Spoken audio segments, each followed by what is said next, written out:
ओम गंगे जमुने चैव गोदावरी सरस्वती नर्मदे सिंधु कावेरी जलेस्मिन् सन्निधि कुरु Pagdag gawin na ako nag-inuipot kita itinye kanate kong isya. Om namo Narayana Om namo Narayana Sila lo sila. Om namo Narayana Om namo Narayana Om namo Narayana Om ka bigo tingkang puro suka Om bigo Om namo Narayana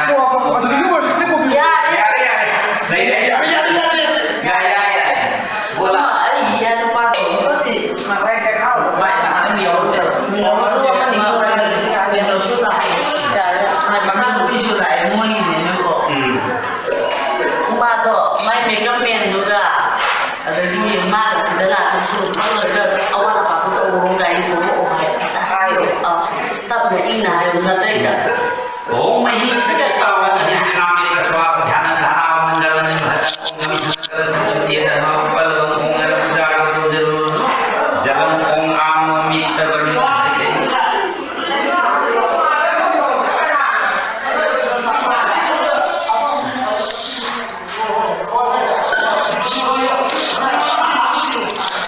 Om Sindur Sase Patayantam Mukyanam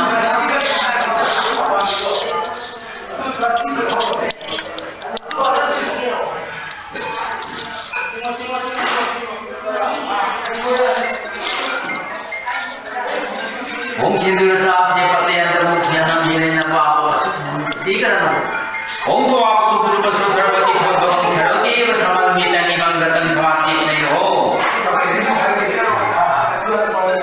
Om Nami Dhami Puspani Galokani Sumaya Mitani Sarvani Om Kanda Om Kanda Om Kanda Namaskita Mahavitham Chapagalavita Bhagavan Trupyatam Deva Pujanam Om Sujo Samojamo Kalo Sando Bhuttara Sankhasamra Brahman Sasantate Vishnu Vishnu Darsana Yam Kama Sankha Pakhan Kitham Kama Thare Kota Hai Om Miki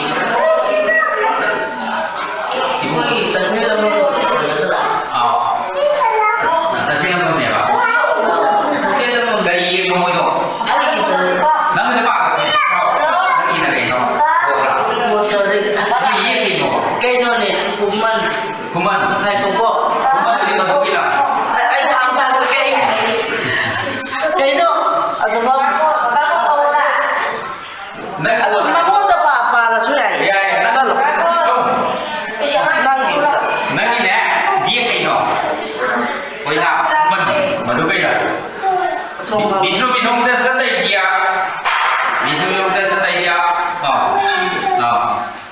Madhukaya Kota Mingayo Arix ko Madhukaya Kota si Arix Sinhatati Brahmana Sri Vishnu Pritika Amana Sri Vishnu Pritika Amana Vasudhara Puja Karamana Vinjati Panchadevata Puja Aham Karishami Hayo Om Vishnu Om Vishnu Om Vishnu Hayo Om Deva Godra Sadhu Sidam Om Vishnu Om Vishnu Om Vishnu Vishnu Ningsimo Om Shanakaran Bhujale Satam Vatmanam Sadesam Vishwanharam Vadanassadira Sangin Habaranam Suvangam Lakshmi Kantam Kamalanayanam Jogi Vidhyanagam Vande Vishnu Sarvalokai Manaham Vasidasi Puspam Nava Om Vishnu Bhaktar Ihagasasu Ihotito Tito Iho Sannihito Bho Jabatu Jangai Shami Tapatu Shho Edatayam Om Vishnave Swaha Om Vishnave Swaha Om Vishnave Swaha Dhupadipo Tamlava Samsi Om Vishnave Swaha Vishnuda Bodhijasi Om Namo Pankajadavaya Namo Pankajavaline Namo Pankajanetraya Pankajavale Go Brahman Hitaya Sujagatitaya Krishnaya Govindaya Namo Namo Mahadev Ningsanchi Sosirasi Puspam Dharma Shiva Mahadev Kauchi Om Shiva Bhaktaran Ihagasaga Suihoti Suti Suiho Sannihito Bho Jabatu Jangai Shami Naptatu Isho Bho Etat Aiyam Om Shivaya Swaha Om Shivaya Swaha Om Shivaya Swaha Dhupadipo Tamlava Samsi Om Shivaya Swaha Shiva Mahadev Bodhisi Om Mahadev Mahatman Mahadev महायोगी महेश्वर महापातकहरं देवं मकारायो नमो नमो गणपति निंचंसी सोचिरसी पुष्पंगका ओम गणपति भक्तार विहागसाग सोई होती सोती सोई होसनी हितो भो जाव पुजांगरि शामी लाभ विष्णु भो एतत् दैत्यम् ओम गणपति देवाय स्वाहा ओम गणपति देवाय स्वाहा ओम गणपति देवाय स्वाहा धूपदीपो ताम्रवशांसी ओम गणपति देवाय स्वाहा गणपति देवोनिजसी ओम एकदन्तं महाकाय लंबोदरं गताहं पदमान् अतिमतुंगा सूचनेशंसी ओम सूर्य भक्तार विहागसाग सोई होती सोती सोई होसनी हितो जाव पुजांगरि शामी लाभ विष्णु भो एतत् वैद्यम् ओम शुद्धाय स्वाहा ओम शुद्धाय स्वाहा ओम शुद्धाय स्वाहा धूपदीपो ताम्रवशांसी ओम शुद्धाय स्वाहा सूर्यदपोर्निजसी ओम युवाकुसुम शंका शंका स्वे महादेवतिं धवन्तरि शवपा दिवाकरो इमानिं च दीवाकुला परिणा ओम मां दुर्गे भक्तार विहागसाग सोई होती सोती सोई होसनी हितो भो जब पूजा करिष्यामि तावत् विष्णु भो एतत् वैद्यं मां भवानी ओम मां भवानी दुर्गे स्वाहा मां भवानी दुर्गे स्वाहा मां भवानी दुर्गे स्वाहा धूपदीपो ताम्रवशांसी मां भवानी दुर्गे स्वाहा इमानि बोधिससि महि महि महामायी चामुण्डे मुण्डमालिनी आयुः सर्वगा सदा शान्ति ओम विष्णु पंचदेवताई दक्षिणा कस्यर्गे धम्यो ओम दक्षिणामिदं कामन्तं लम्बकां श्री विष्णु देवतं याथानाम घोराय संवृद्धि ओम पंचदेवते धनं पंचदेवते ओम पंचदेवताय ओम जय श्री विष्णु सुंदरिकाय गुणात् ओम हरि पवित्र पवित्र पावनं भवति विष्णु सुंदरिकाय भव्य भयंकरं सुसि ओम विष्णु गुणपातकरा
나도 봐야겠다. 해야지. 나 이거 아이들 한입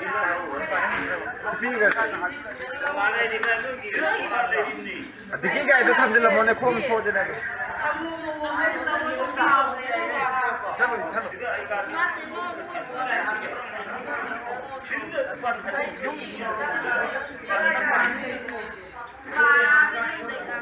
दामा के उधर दिखी ने सिया होने बा ऐ सही दो संगोम का दिखी कोई ले बता दिखी से संगोम पूरा खब ने पूरा खब नहीं गई नो तो कोई जब अपने अजुले कला ने वो कला ड्रेस पर खंगरे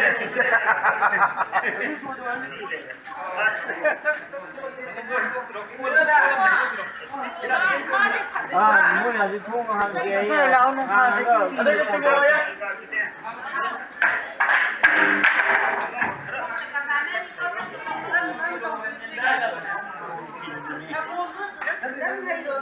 이름은 같이도 이름은 같다 봐봐. 알루가 안돼 인카라 가야 돼.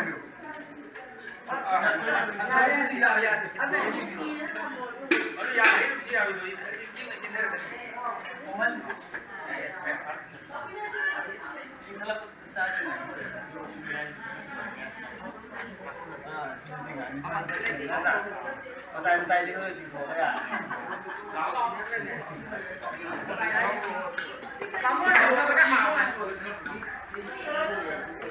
sinh lệ thì thôi thì sinh tí thôi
Nó kia là tàu kia, tàu kia, ở dưới sạt, dưới kia, tay được cái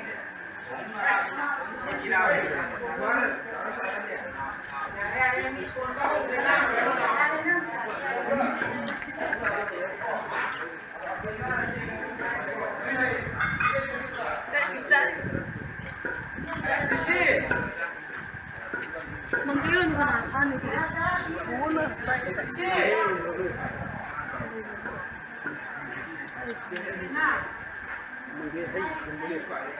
Sika sa ganyo.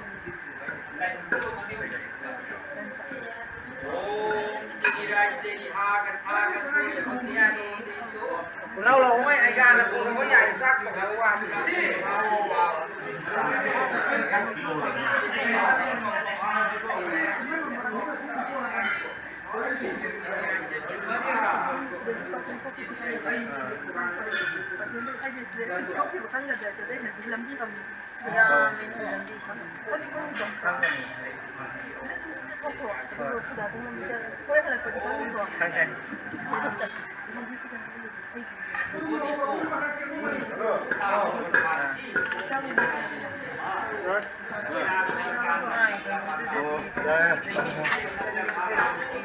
ta mới được mai đi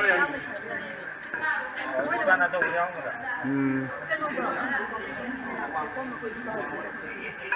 너무 좋네. 걔도 내 담아야 되지. कना था करेंगे कना चलेंगे कना कई दिनों कई दिनों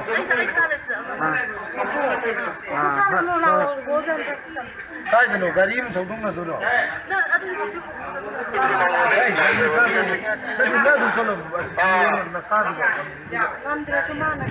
खंगनी खंगनी इन्हें से तो यार खंगनी काई Quay thiên để chúng ra đây. Aku nak awal propose kita ini. Tadi bukti ni, dua ini satu kali ni. Cuma roi. Pasal ni, tu yang bawa kita tu yang masuk dalam kita ni. Ada kita tu yang itu. Saya hanya mandi kita. Kamu ni cina.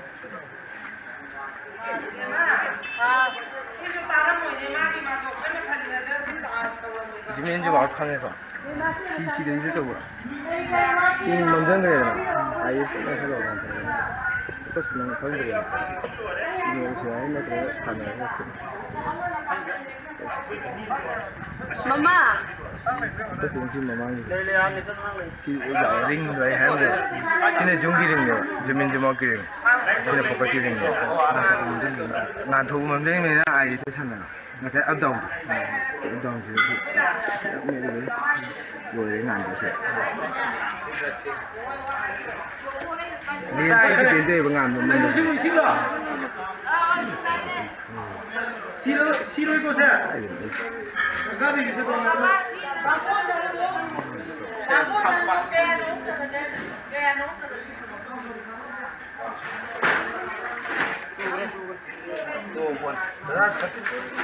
Cái gì xe mất cái bài rồi này, dạ tôi mất thằng này rồi, không mua lên, mình không ăn được, đi lấy cái này đi lấy,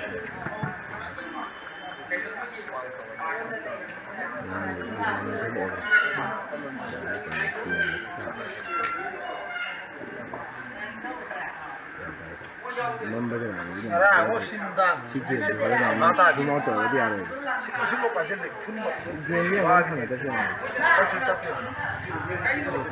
tay rồi, xin ngay này nó phát kia mà,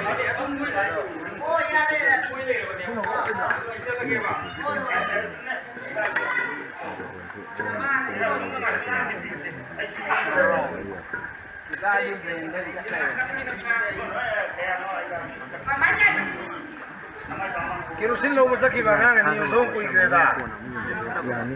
Đây này giờ một cái nào. ya bây giờ được cái sản này, cái này là cái kia, Ya bố. cái cần cái này, Cái này em quay xong thì thằng có biết không? cái gì thằng nào, cái 먼저 là cái gì là nó có gì ăn ăn được, cái Tapi saya dulu Sali. Memang mana kita ni? Ya bukan baru. Ah, yang mau ID sih. Jadi ni. Lagi buat tahu itu. Sini audio pangga. Adu di half per ano kapelo.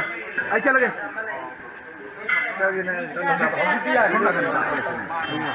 Ah, ya.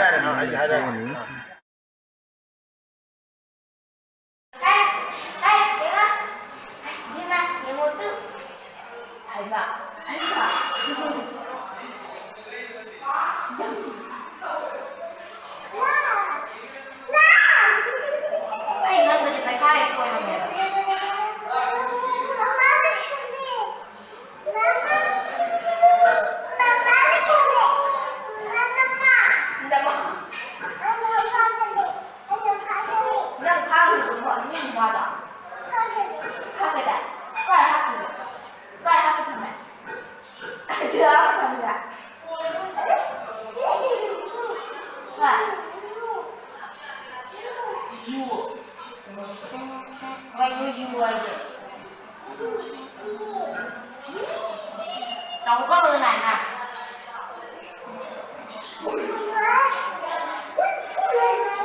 Đi mà trong khi đời đi.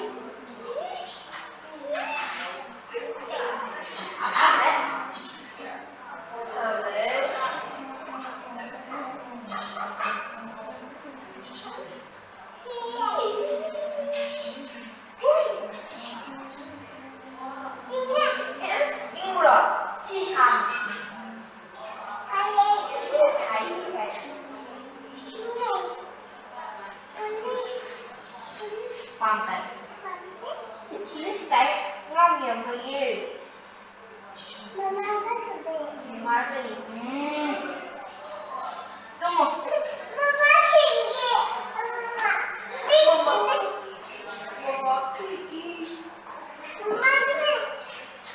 Mama ni kita sini.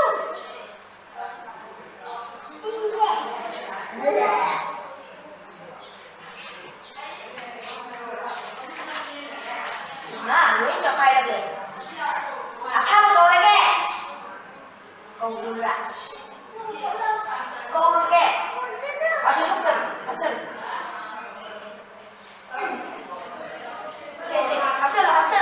Betul lo. Kau đi thăm em đâu nữa quá. Em ăn gì vậy? Ồ, ăn thăm. Ôi. À, thăm này. Rồi đi. Đây cần đi đâu rồi đi.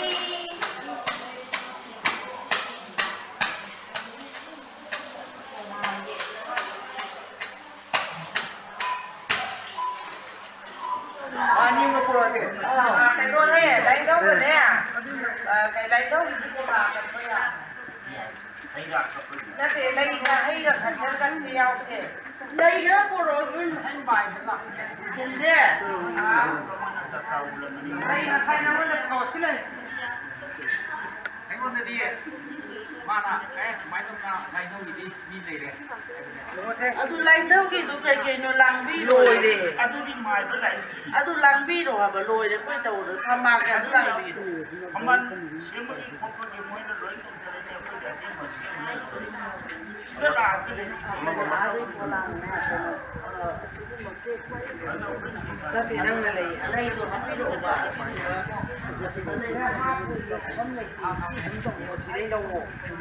Ô năng lại đi lấy hạt phẩm lọ, lao lên bờ kia.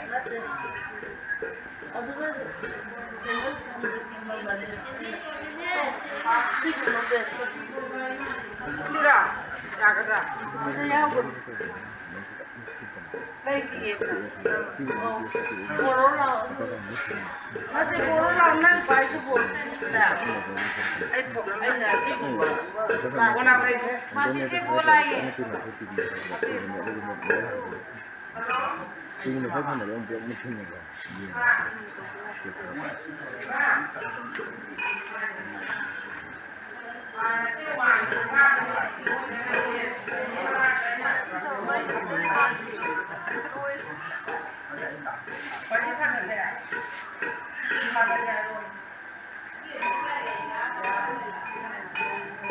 따라서 빈도 보러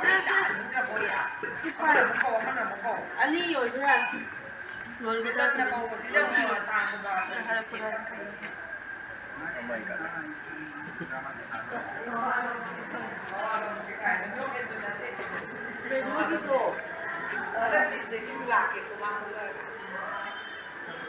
này đâu cái gì bị đâu đó mà làm gì đâu ha chắc làm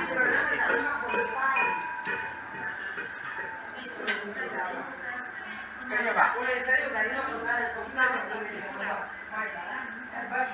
Ông chỉ ba đi ông hay này.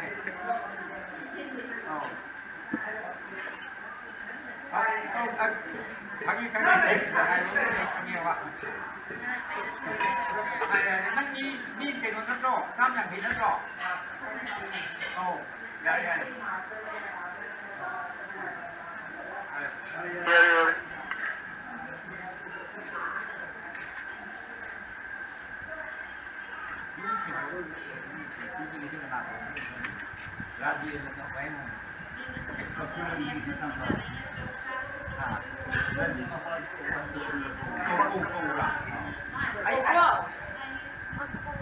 Ahí se anda que cubo da un interés. Ahí se anda que yo te monto de la tienda ahí bloqueando hoy.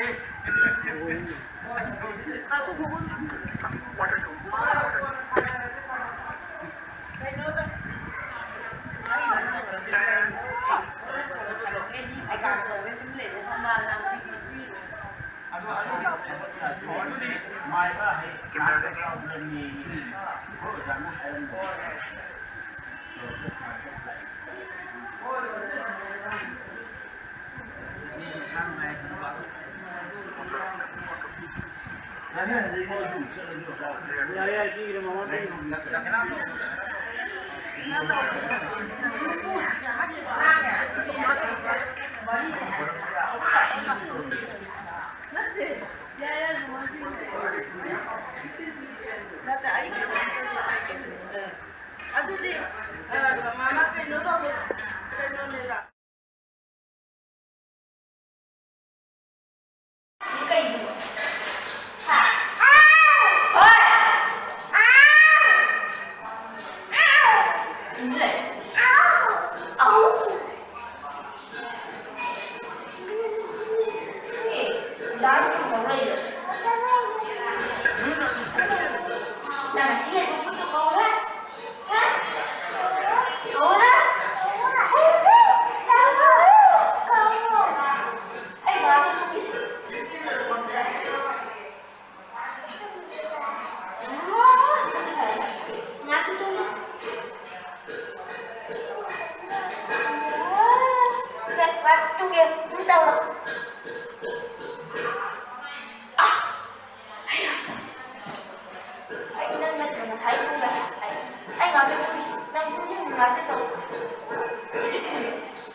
Maybe I'll go live here.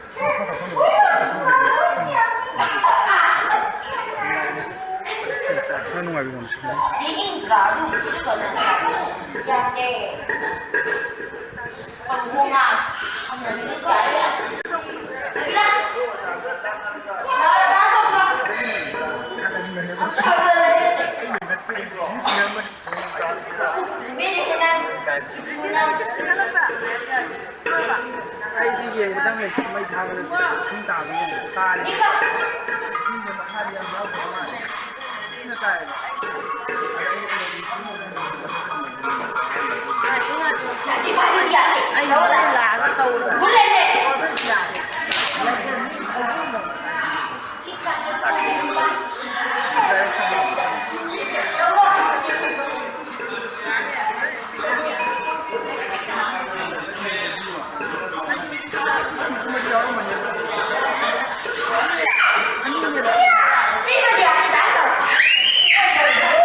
Kasi basta ay pusta. Dati mamana nga rin sila na.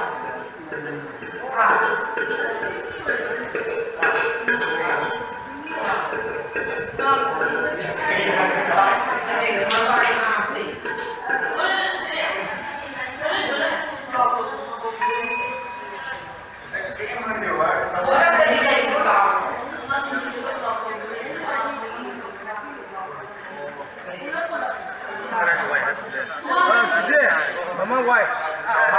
Say why lele? Ay saksaw na na. Adudo. Ambo thamala roi je ba. Nabe ka mi aswai habadi. Sibu moi aduna ni khade bodo ko kai thammo bai ji. Dari horen kai ke hana ko sambe ya. Silhallo je ba sinhan gadi bamu na. Ay sini mara kai. Nang makar ko malay ba? Ni dang lay yaw di. Same tang galaw ni. Parking tha bai ni sum. Parking ko sil labu to silo hai ba. Apa ka? So bana ta siya. Nai gari. Nanti mereka ay kita kan nak ojo.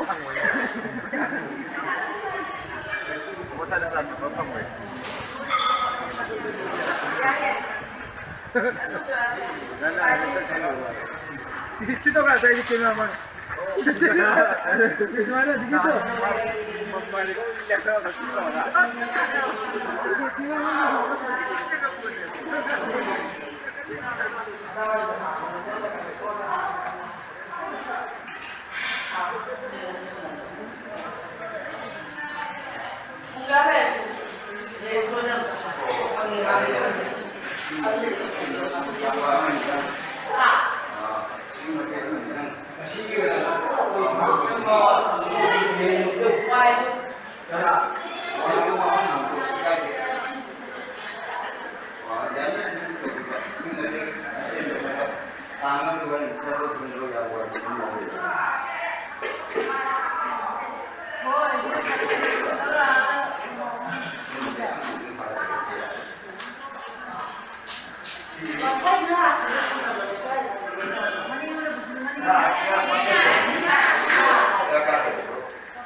Ay, di so ba di sa pang tingay mo na pang?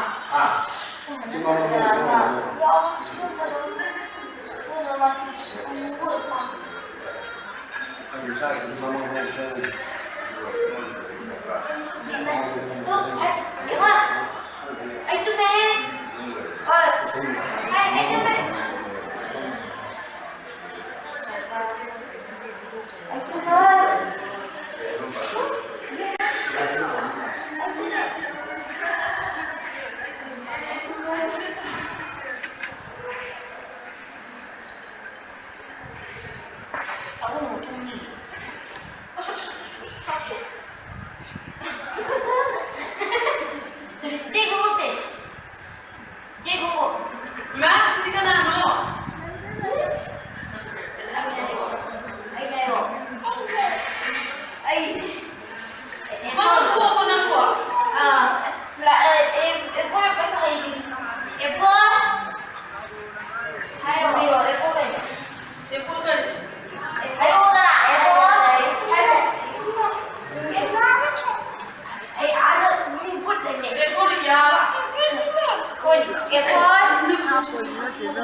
Aduh,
Ngồi với lại ngồi với lại.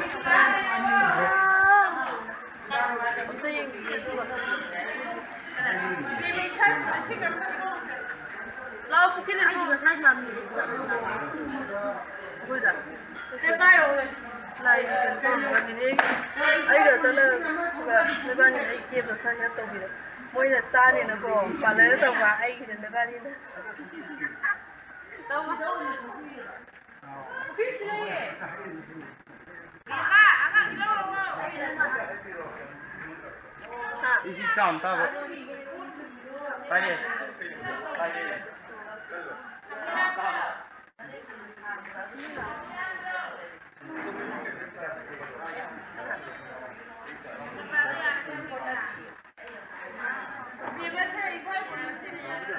나 웃었어. 보라지. 아이 좀 나봐. 그게 아드님은 만나는 거.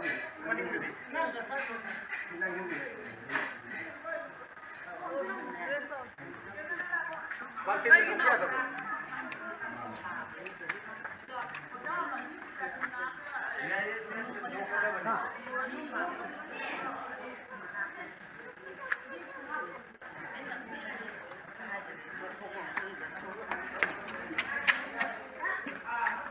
야 이거 이 생이 살벌로 생이 부들로 예반을 잡으면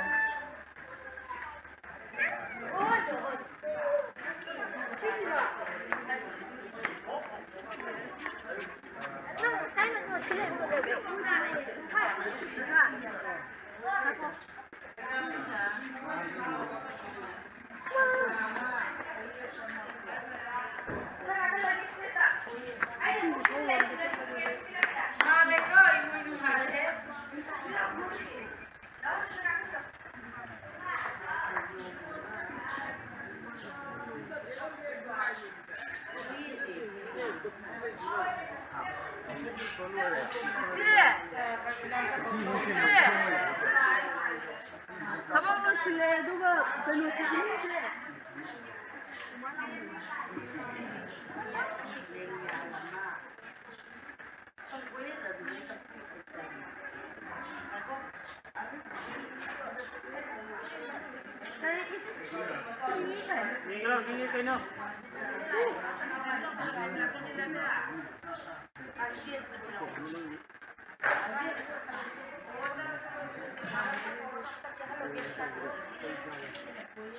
Kenapa tuh? Siapa yang salah gitu sama salah kata orang tapi kayak lebih gitu. Kita siapa? Ya apa? Saya tak mau benar.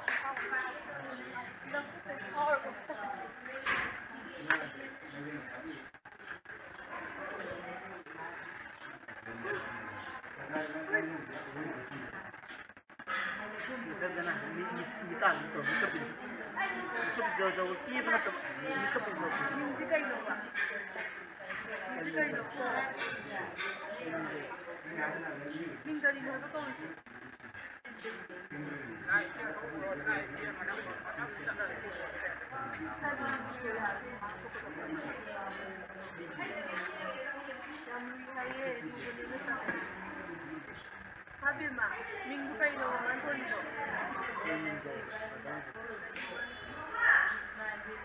Masih.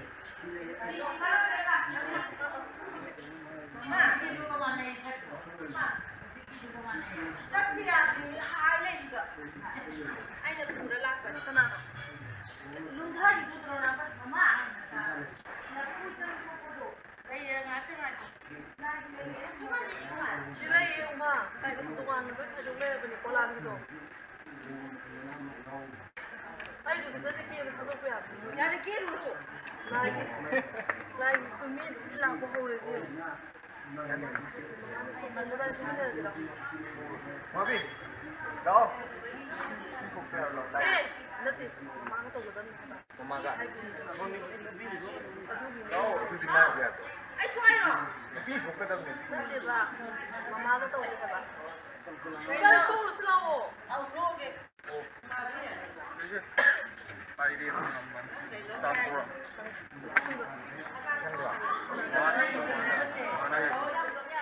Mula juga. Mula juga.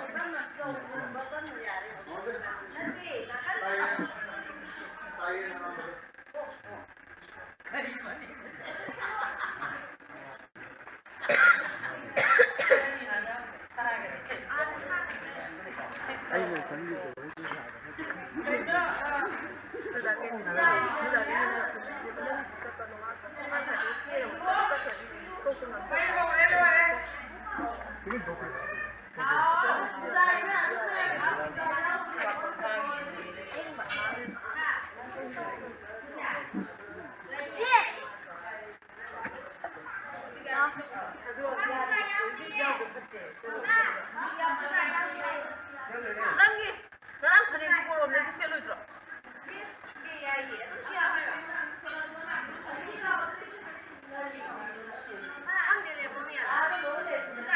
Ada pink masuknya, orang tayo dia.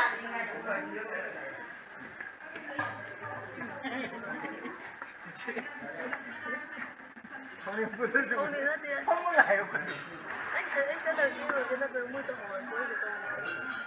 Masih, Namun saya enggak ya, boleh apa minta ni sebenarnya itu kayak sebenarnya. masih. Mil surat ni, aduh mama kita itu mina. Eh, panggil. Kalau ya. Dada, sama-sama dari itu orang masih. Betul. Kita lagi lawan. Ya, aku.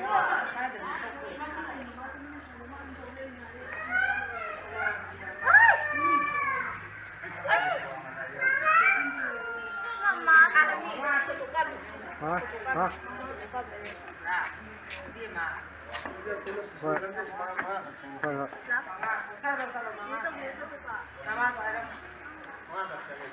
어디 살람 받잖아 들어. 사진 모두 Masih. 내가 사는 거는 아마 이거 못해서 우리 Masih.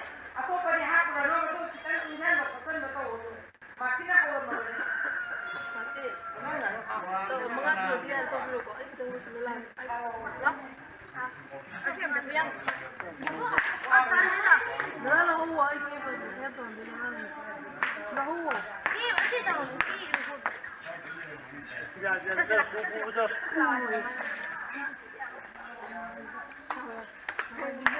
Nah, nama mama aku kayak gini.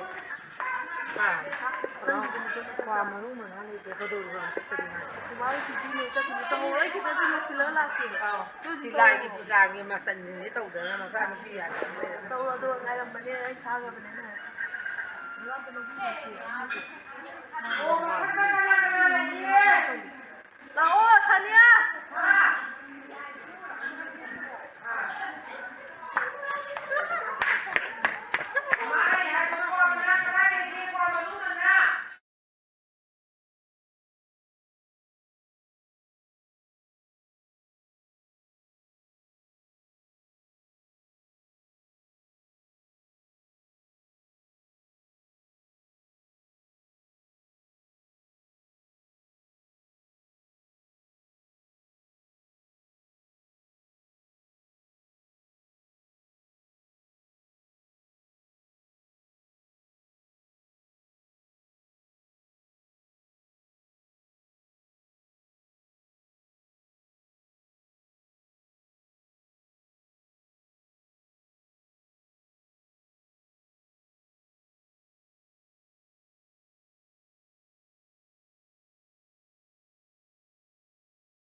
Ungare, kamu ada nggak? Masih nama itu.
Height करा लो कया ना और क्या हार गया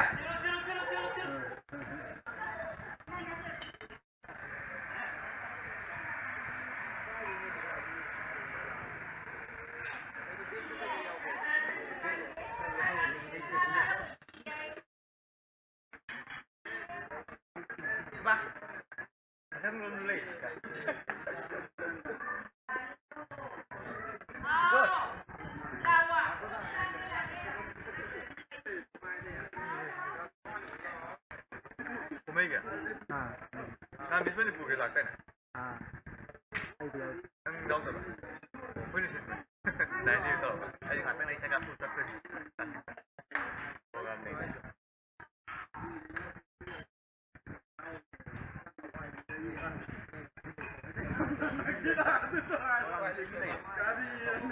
Kunin tau ba?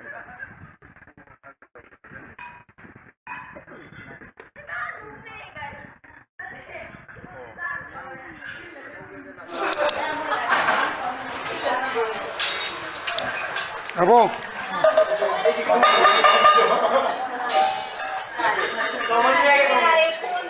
Abo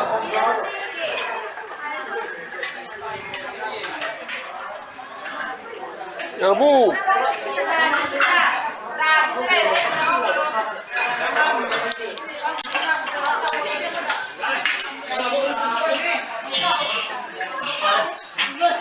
Boleh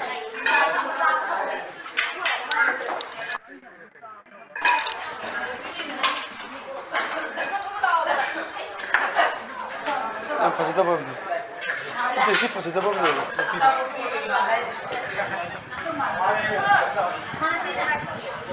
Las otra.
Hindi ah.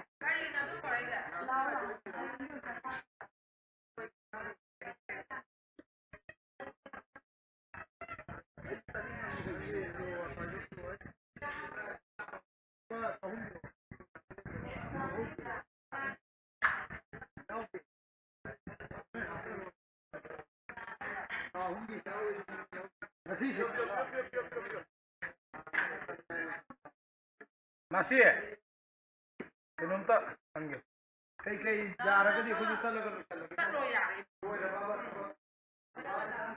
Sumisak sa mo. Ninitan kaya bang tahu ko na siya Hello Okay daw ba niya? Ninitan mo daw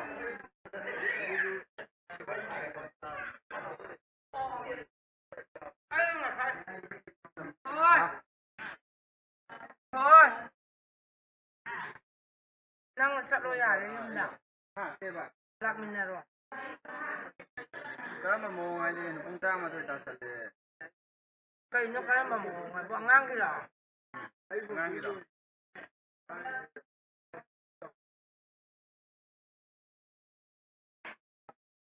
Oh ya do kung ama hela lo do ya tam lo so do ni tanu do happy IBO aina ne ya ya Dam dam. Ông nhiều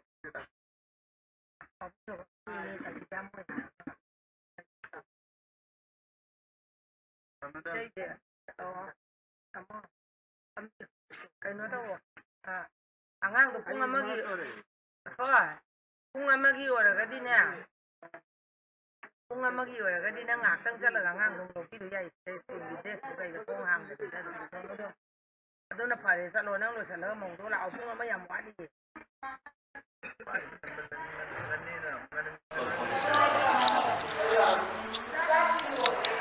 ai yu se ai wena bide silanjar ge yare ko ina patti lai bide yare yare ko ama yare ko yare Chandra Kumar mangang sagai sandila kontra kaurol ko babana mama de sinare mama nore na ko ko sinare ai na ya ba pirang mani hore isa smai po ko isa ni ngoni da musta isa ya gi da musta sabi mane sugi ai ni bade sinare ai ki slow bro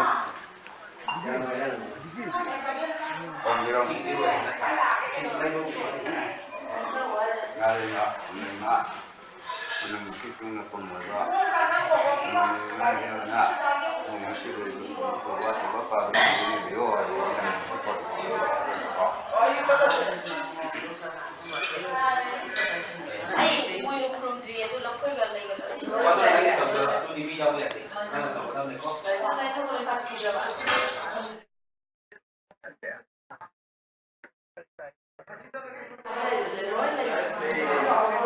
lâu rồi đi hero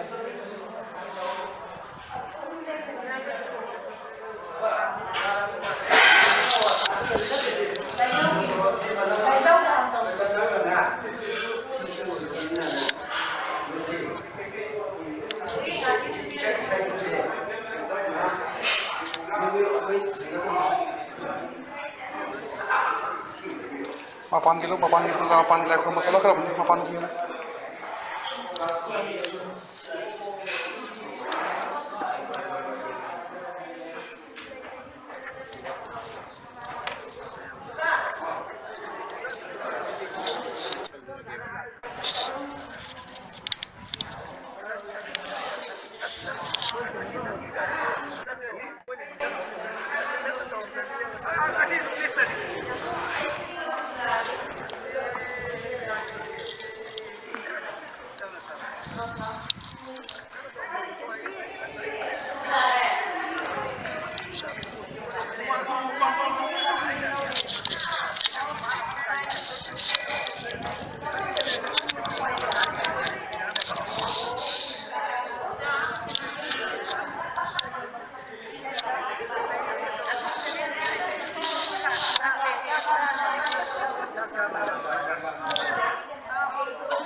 ꯂꯦꯡꯁꯤꯟꯕꯤꯌꯣ ꯂꯦꯡꯁꯤꯟꯕꯤꯌꯣ ꯂꯦꯡꯁꯤꯟꯕꯤꯌꯣ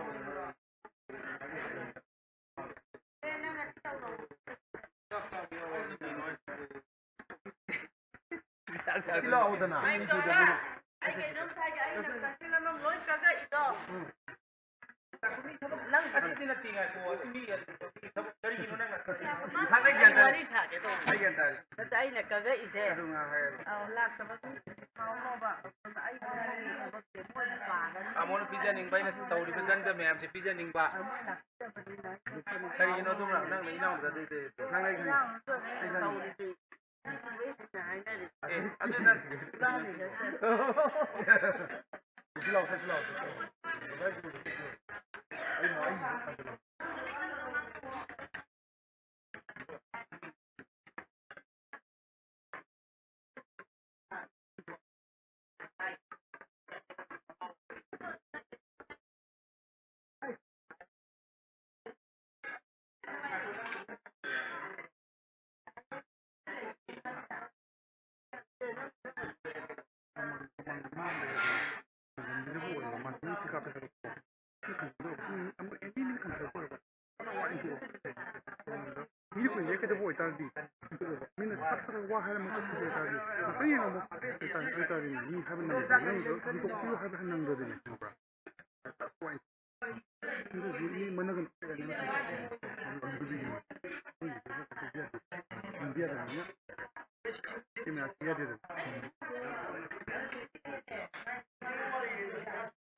와, fazei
amdi po kadam itu bisa berlangsung lain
Februari tang mga sa travel lang hanggang sa Santa.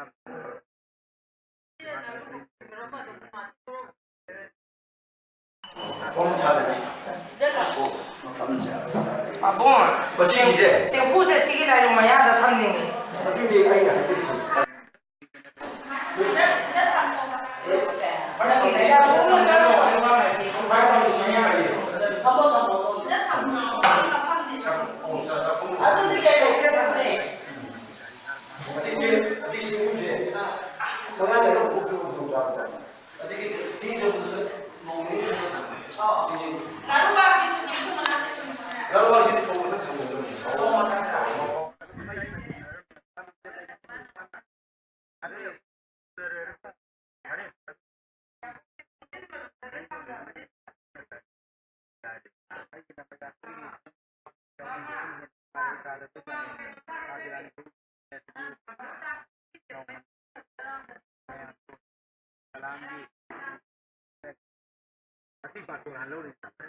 Aduga sidagi mi arimbado asani mo dimag staff film adu logja hota moi patrol hore jo ke asule ram arim bakar koi lo di ko hete le kai lo hotel le kai chane jo ke re sabon to le kai ka sidai aya lo jadi sih gue marang dulu le tamu ile super sangai pro play ore ngale di lo hangre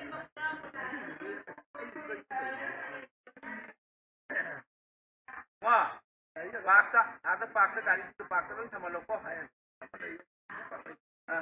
sambo cara ngata duty lo udah dari pak mending kalau ini pakta tuh sama lo yang tuh lo tuh sama ko hela muda mama itu le pakta lo main sama lo ore news film bayang tuh release of film of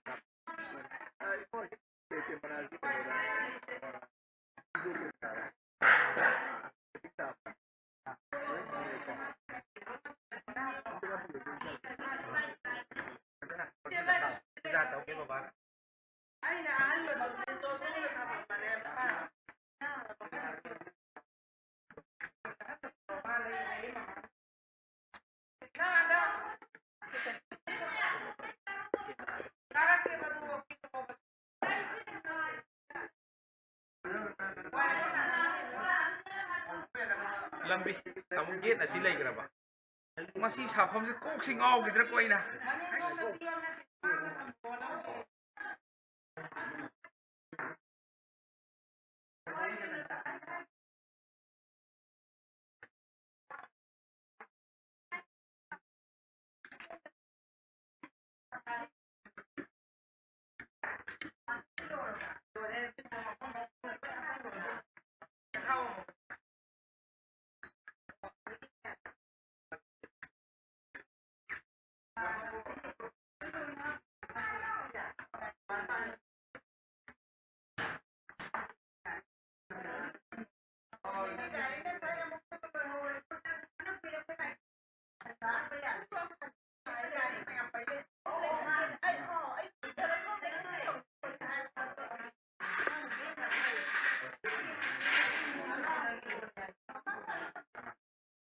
Why can I don't do it?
Kakaukanina ay fast di ahan amadi hana adwa de so kita de second trip lai kera to maya mahan paru makai mo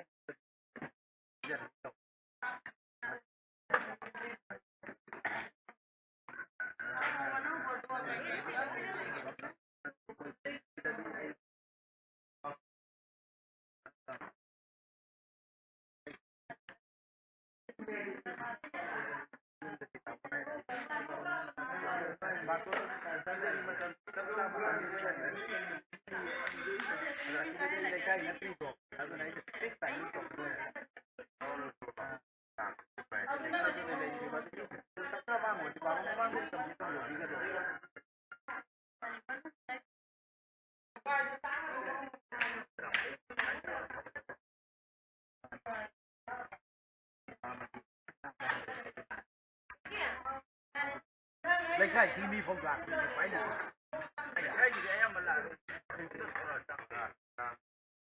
mà du lịch hay du lịch rồi ấy gì lấy cái ăn lấy cái gì mình này à mình phải tàu hết rồi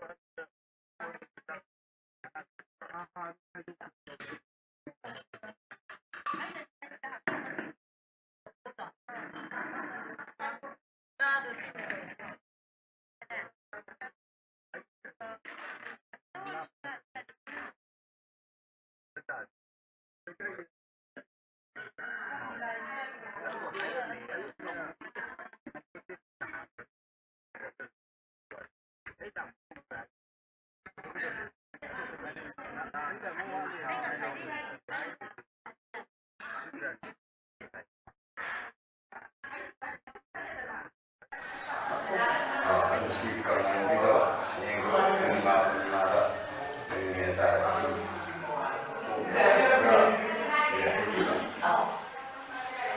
lagi mana tu ini dah siap. Oh, kalau dia, kenapa dia? Lagi tu. Sebenarnya yang sih ada. Si wajib sesuatu kami. Buat kerja aku hanya tu saja. Sebenarnya yang sih ada. Yang sih ada.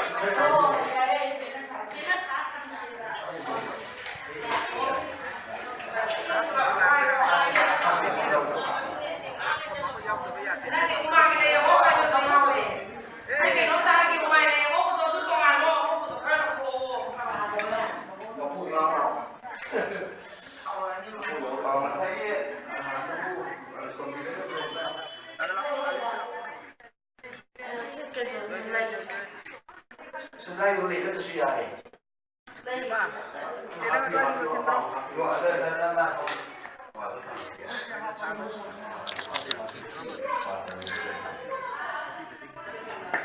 Si lagi kerja ini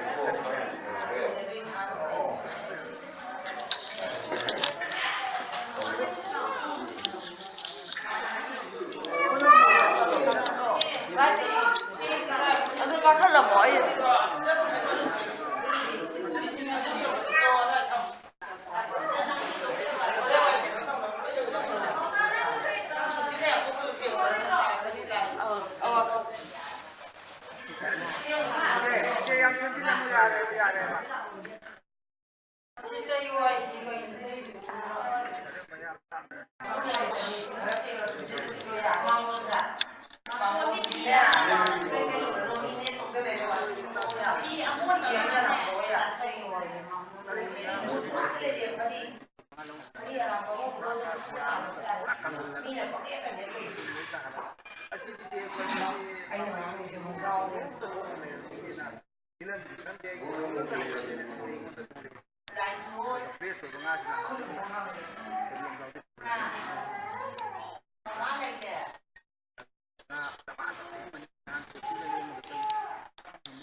lai oidaba lai yaudaba lai yaudaba ꯑꯗꯨꯒꯤꯅꯤ ꯑꯩꯁꯦ ꯈꯜꯂꯝꯃꯕꯅꯤ ꯑꯇꯣꯞꯄꯗ ꯁꯤꯗ ꯅꯠꯇꯦ ꯑꯇꯣꯞꯄꯗ ꯅꯠꯇꯦ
Out.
đây số các con này rất là hay điều bây giờ cả các con số qua tâm sinh là cái chúng ta thành thạo thì là luôn thì thế cái này như rồi đây mình xin tôi qua nhà cái gì cũng qua cho cái chuyện thì ha thế là quan trọng của mà thì khi mình bằng là bảo còn nó qua một phần thì nó mất cả sinh hoạt làm thì nó cũng còn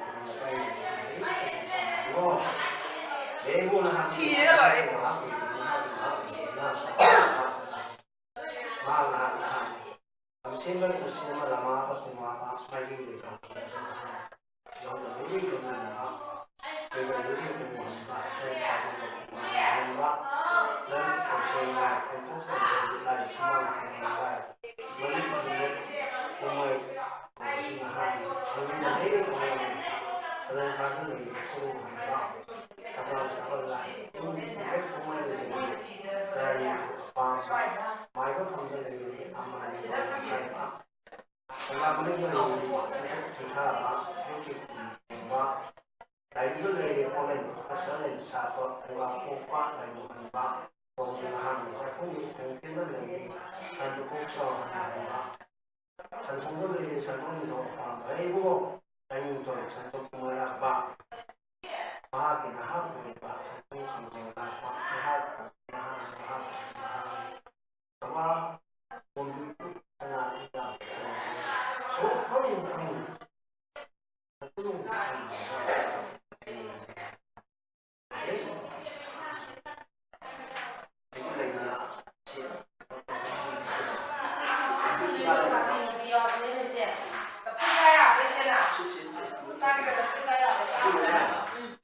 hành trang đi mấy em ạ?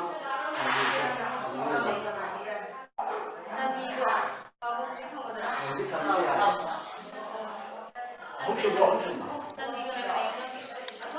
Bởi vì khi mà ngang học thì sẽ học được. Bởi vì đây chỉ phải thực hiện được. Tại vì mà ngang sẽ bị không thực hiện được thì anh dùng sẽ dùng học. Vì mà sao tôi dịch thẳng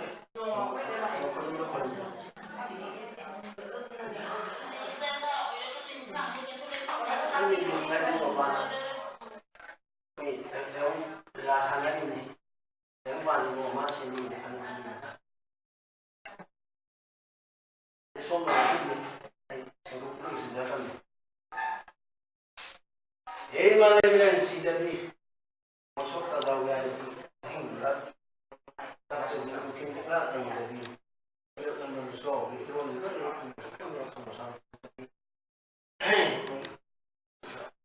ôi ngồi đặc sắc đó então cho nên là nó chỉ giúp cho mình là sẽ không là gì mình gặp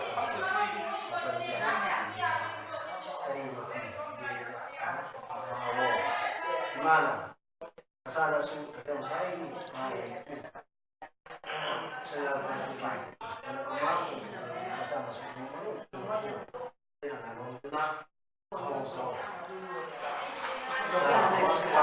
không nhận được Việt Nam đã có thể bảo cái giờ sát ta có thể bảo trên bài này có thể cũng muốn anh đi khảo này thì đâu có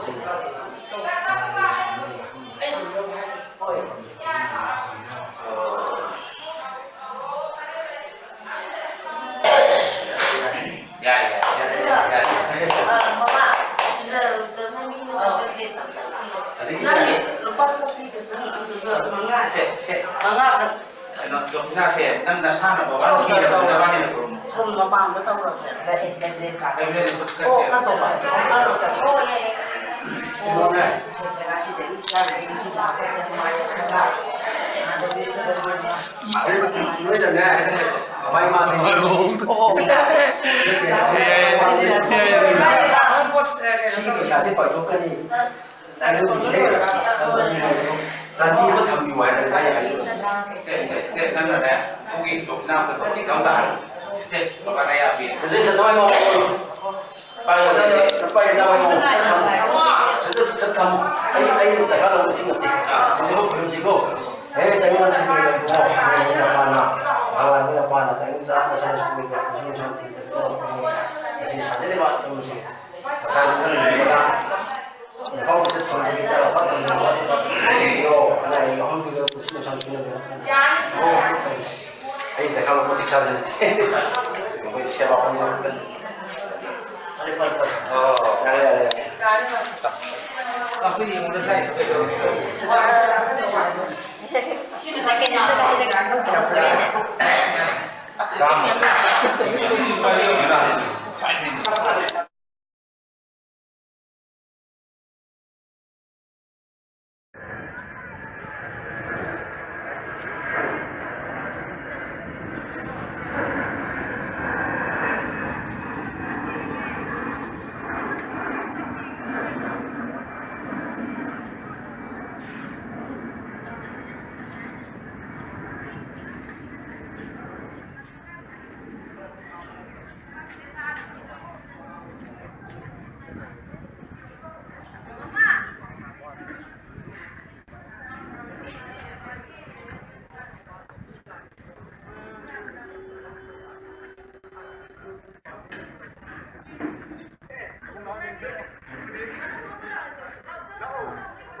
Jangan ceng slow.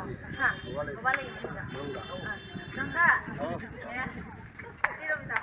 Ya. Ini.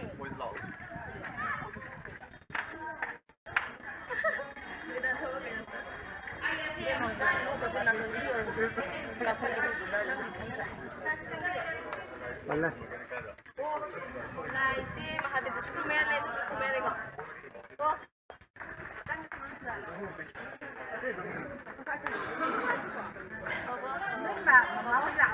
Lalu ini mana enggak? Lawas itu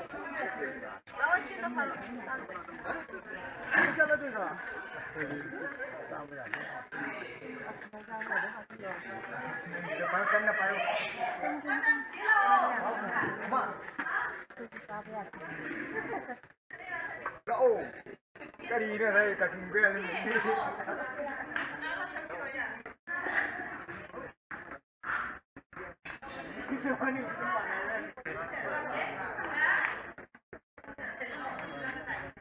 뭐 존재 선호봐 뭐 자기가 좀 많아야 돼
ม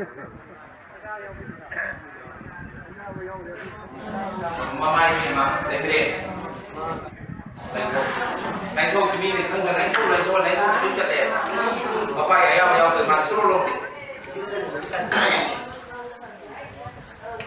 kamu sih Heidi tahu mama lah aku kerja ini oh sih kamera lain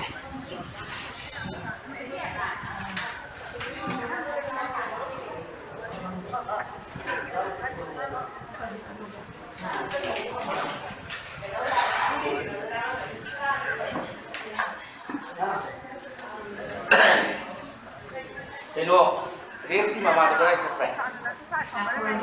Nanti reaksi mama tu ini, asal dah kita komen kita buat. Aye, pemain tuan saya semua di mama nanti semua tu dia, aku tahu. Ini mio kita tu saya tahu lagi. Mana tu kopi? Mana tu kopi? Không. Không sedang sih beli siapa orang tu beli. Saya kira tak. Ya.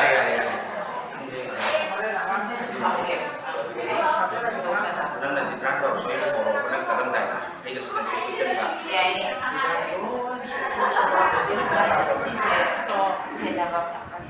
Itu nang hadir. Saya ini saya kok kamu kamu. Anh nói mắc hoặc đấy là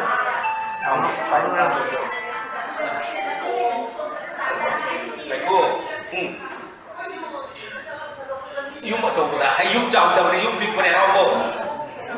Nana sih kedai orang sih. Aduh dia kedai lah, mungkin nak kau ni laki. Dari semua state kapo. Tunggu kau cakap lebih dulu ni lah lagi dah betul ni mamang yung macam belum tu lagi sih. Nak kau tunggu kau cakap lebih dah lapor.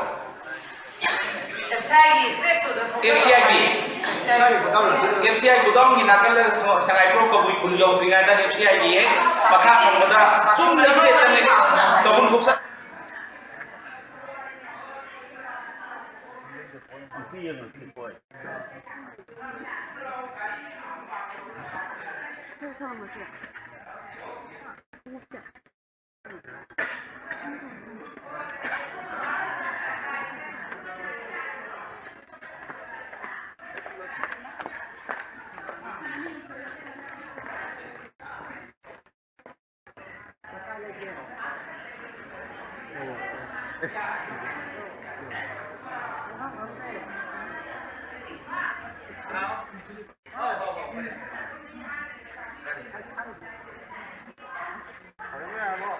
Yari.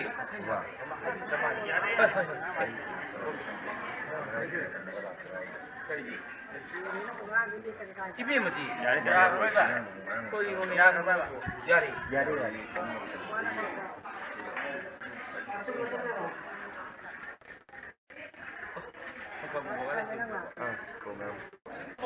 Kakak, nanti kita aku itu sama dengan kau.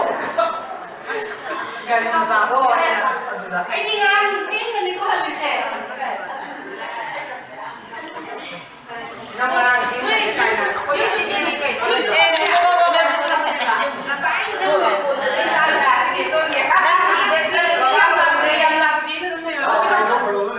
không cái này không? Giặt này không nói lên.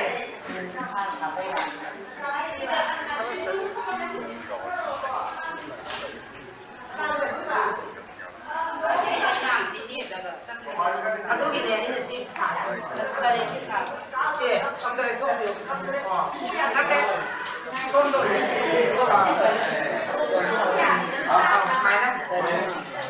mainan apa ini?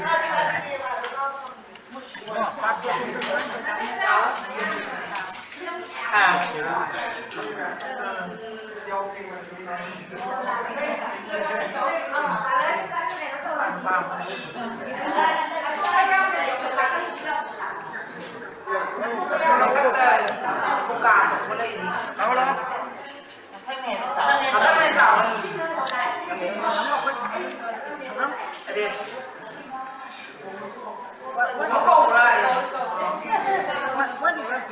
Ay, sudah belum bayar main. Laki ya dia apa? Masih nunggu main semut nih, nah ini sudah nya orang. Si, lagi ni. Kayak si kayak lagi.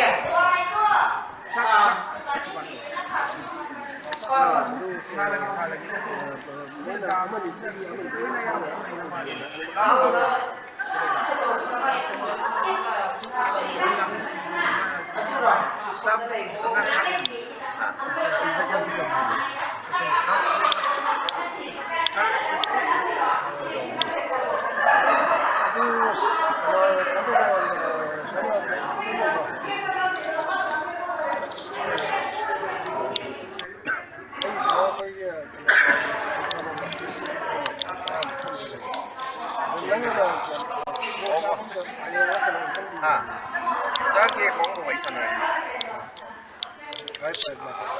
Ganun taho eh. Kanagin ay gira. Maka mung gira ko ndo.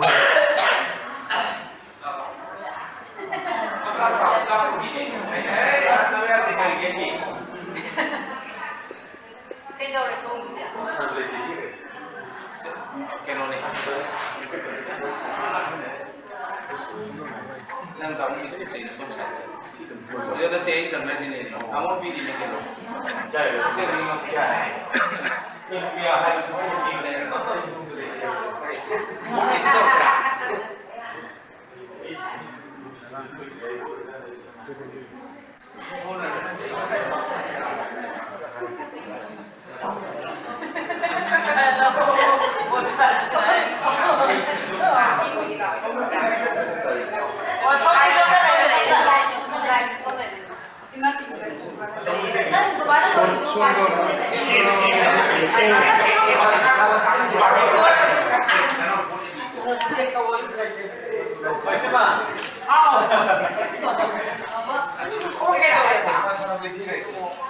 Dan cari di sini.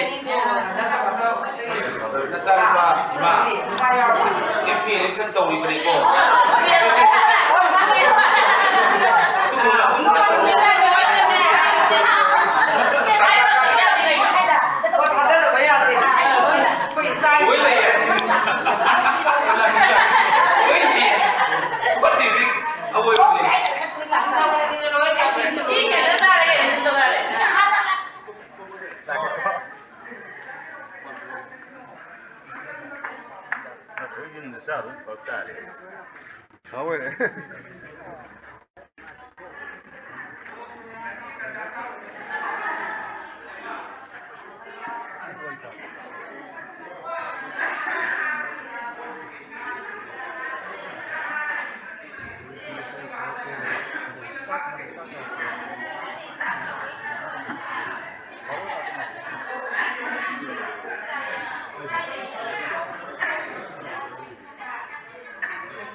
Hãy subscribe cho kênh Ghiền Mì Gõ để không bỏ lỡ những video hấp dẫn. ꯁꯤꯃꯥꯒꯤ ꯀꯩꯅꯣꯅꯤꯅ ꯄꯥꯎ ꯅꯨꯡꯁꯦꯟꯕꯨ ꯐꯖ ꯍꯛꯆꯥꯡꯁꯦ ꯐꯖꯊꯣꯛꯑꯦ ꯍꯥꯏꯔꯤꯕ ꯁꯤ ꯃꯃꯥꯡꯗ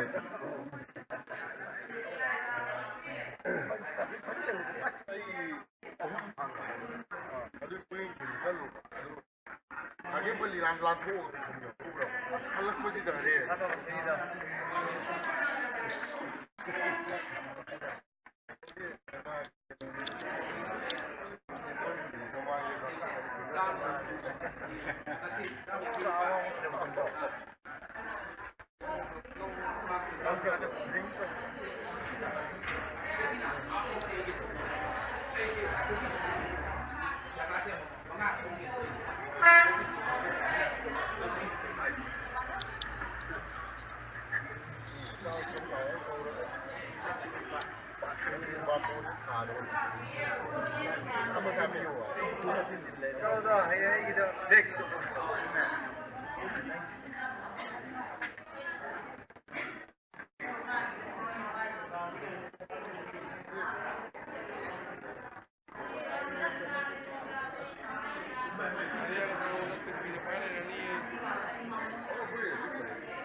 Robert, Mamo, minute I'm telling I got Hajar again. I see the jam with the man, chicken canoe.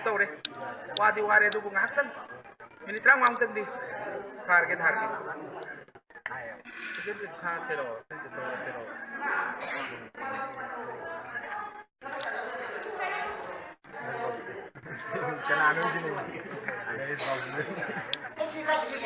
How long I target out? I go to me the set with 100 yards of so long when one ever do. As is the Larissa Paraganta. I see the fighting Joseph little for the reason out of the road. Who are jumps? What takes the book on the top of jump? Something. I don't see no practicing the guy, you know, how the lane is about.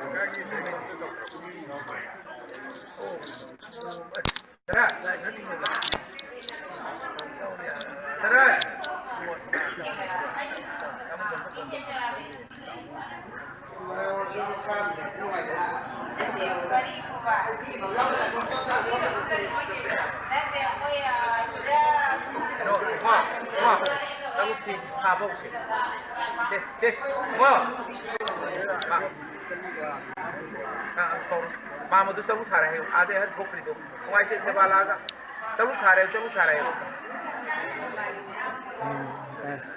hai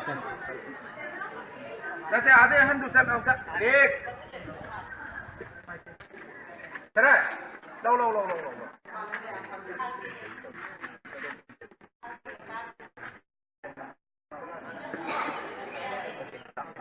yang mungkin follow dengan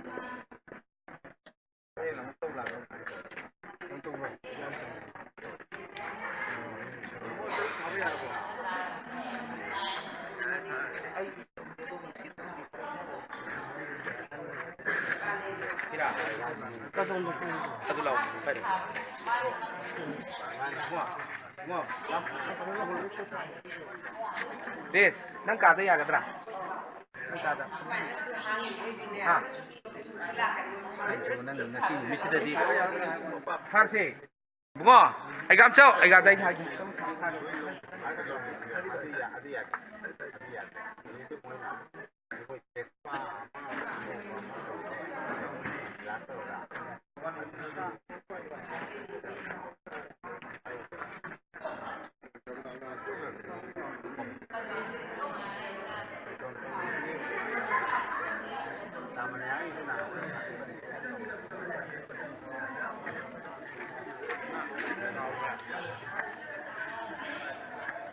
ไม่ได้กูตกด้วยที่ยาพูดไม่ไหวดิทุกอย่างทุกคนดู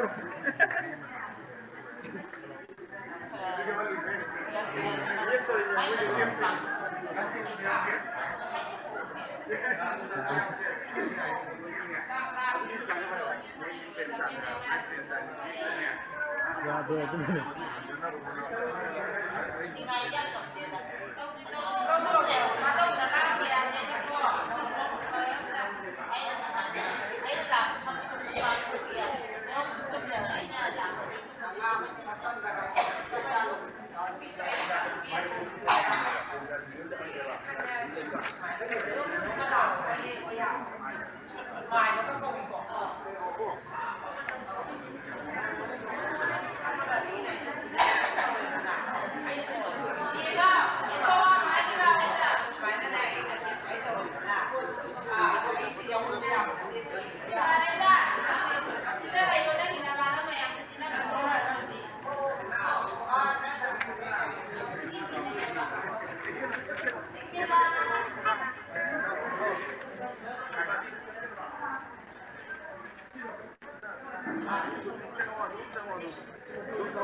Thôi em mình mang cái gì không mình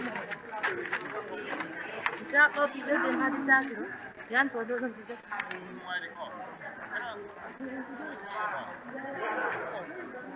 Aduh, Bobby, how to say? Đúng không? Trong thang gì? How to. Yare mi chắc sẽ bắt đầu làm cái này second is start as well.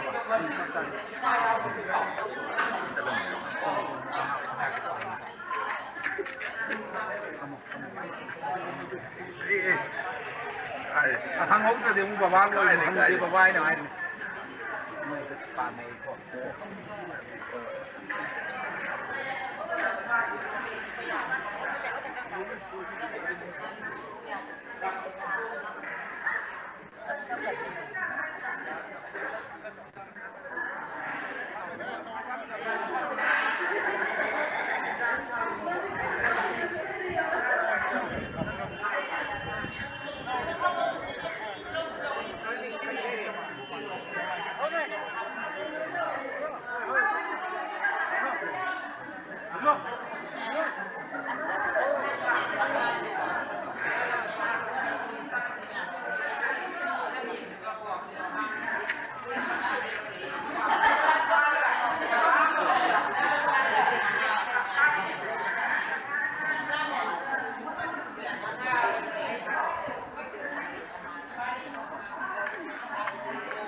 गौरव थारो चलो थारो नते क्या मुख था देखे बा हां हां नहीं क्या मुख था देखे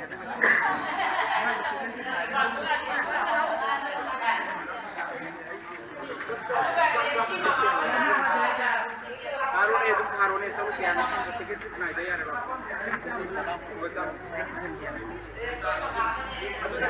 मैं करो इजाजत हो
Teres.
ꯆꯪꯒꯦ ꯑꯗꯨ ꯄꯥꯏꯔꯨꯅꯨ ꯀꯩꯅꯣ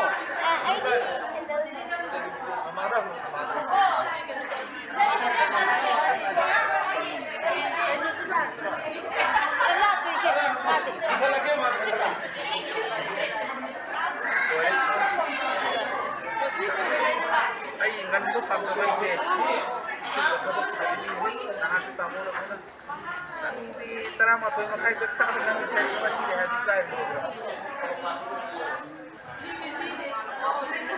ꯑꯣ ꯉꯁꯤꯗꯤ ꯖꯥꯝ ꯇꯧꯋꯤꯅꯦ ꯕꯀꯣꯜ ꯑꯣ ꯇꯞꯅ ꯂꯥꯎ ꯀꯩꯝ ꯑꯁꯤ ꯃꯌꯥꯝ ꯂꯣꯏ ꯀꯩꯝ ꯇꯧꯗꯦ ꯑꯗꯩ ꯆꯔꯨꯛꯇꯤ ꯊꯥꯔꯦꯕ ꯂꯣꯏꯔꯦꯕ ꯀꯗꯥꯏ ꯌꯧꯔꯒꯦ ꯅꯨꯡꯁꯤꯠ ꯂꯥꯛꯄꯣ ꯑꯣꯏꯅ ꯁꯤꯗ ꯀꯩꯅꯣꯒꯤ ꯖꯣꯁꯦꯐꯀꯤ ꯔꯤꯖꯟ ꯑꯥꯎꯠ ꯇꯧꯕꯅꯦꯕ little ꯐ꯭ꯂꯋꯔꯒ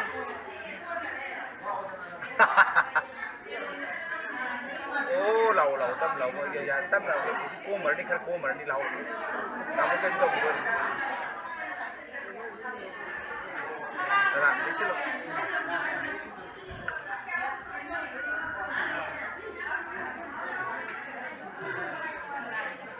그래. 렌지 라우.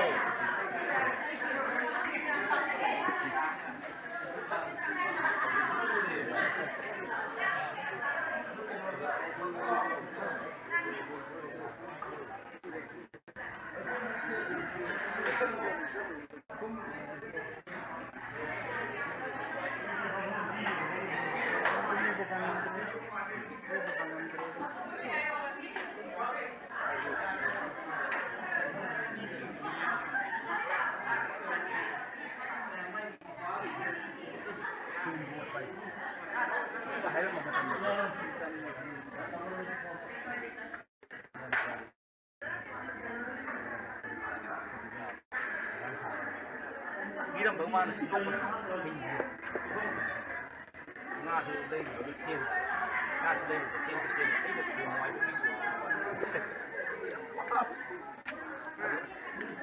February tangan이더라. Get five thousand.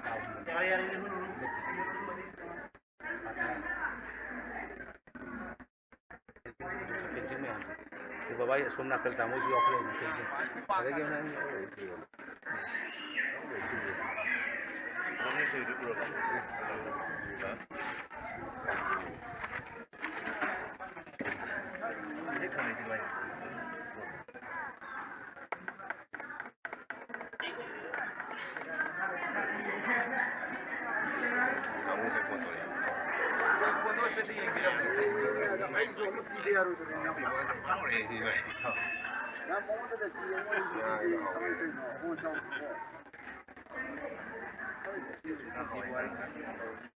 Tiga laki tuh itu.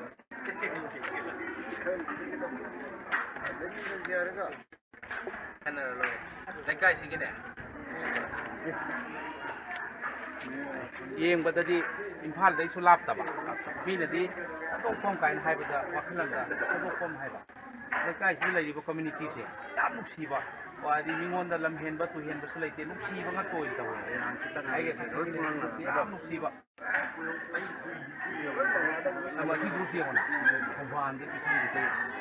Aku lupa. Kumpulan di mana itu. Ada lah boleh bahasa mungkin. So mesti kena change orang.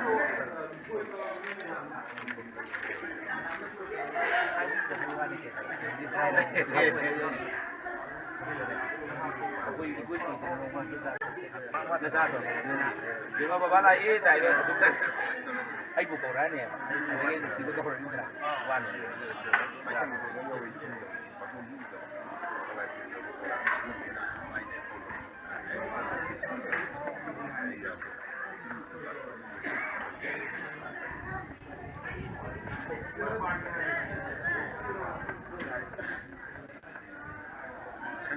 Mabi,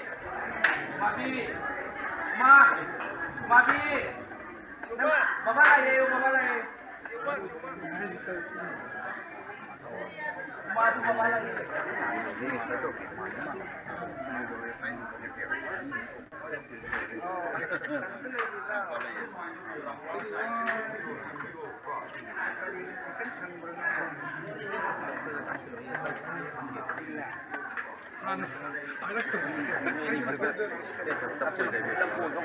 अच्छा तो कब से सी कब जा 1 2 3 4 5 6 करो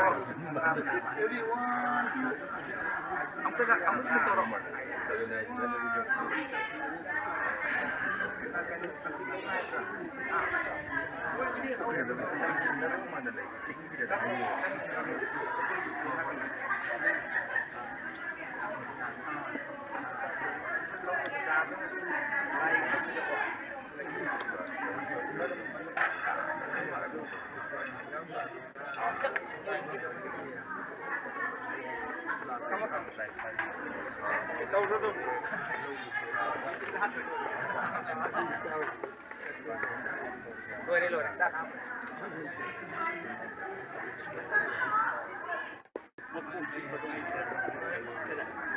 Makuk se som do era se ada ki bamun na kusina makuk wai ne hai ni bamun ne som na ni ba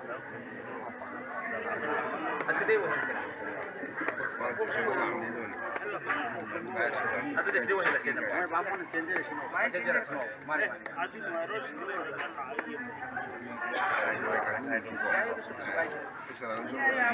adu dia ahal lai bo ahal lu ke ma na मामा लेखत करेगा कोई दादा मतलब करना है दादा सुन ले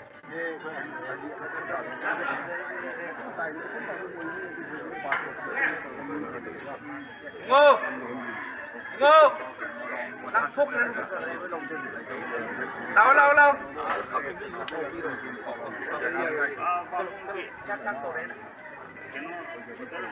tại tadi kami lâu rồi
Oh, no.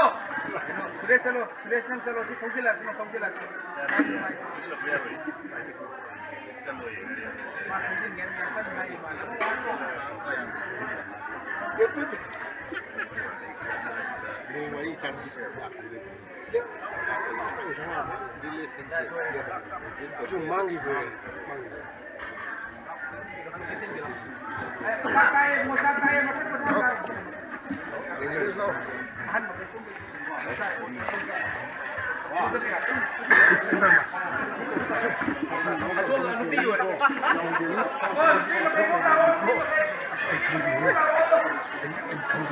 那还不叫没出这样，行吧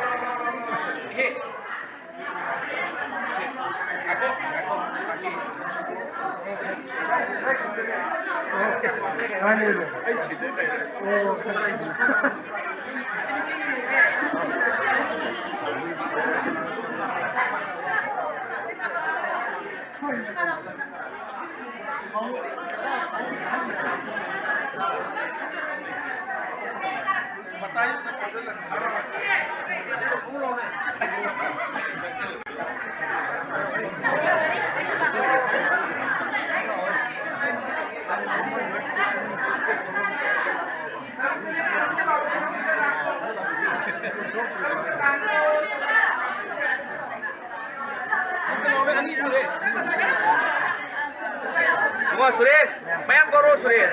Ibu malu deh. Goro. Ah, boleh.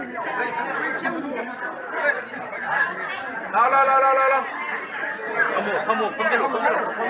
Kamu ni aja. Wah, kamu jelo.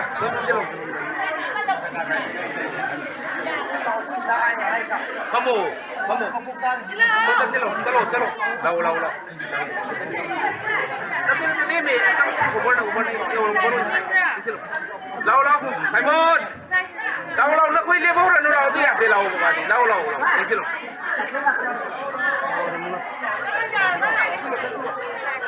itu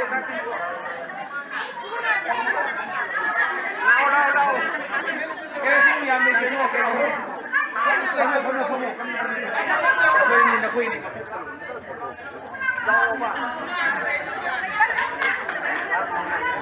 Jangan silo. Jangan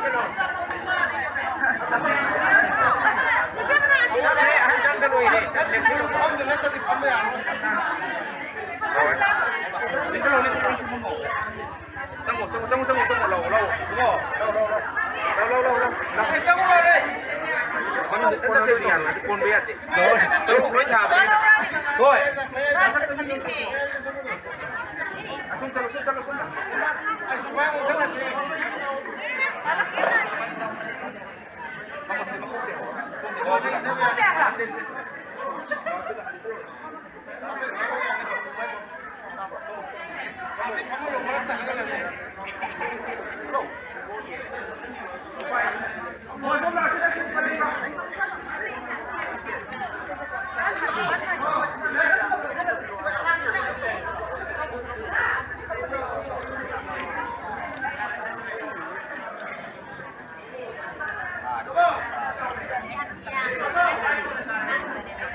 Sila kayak gini tahu. Sisa boleh.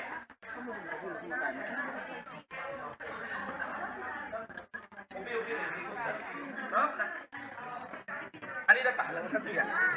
Sila saya mau lagi.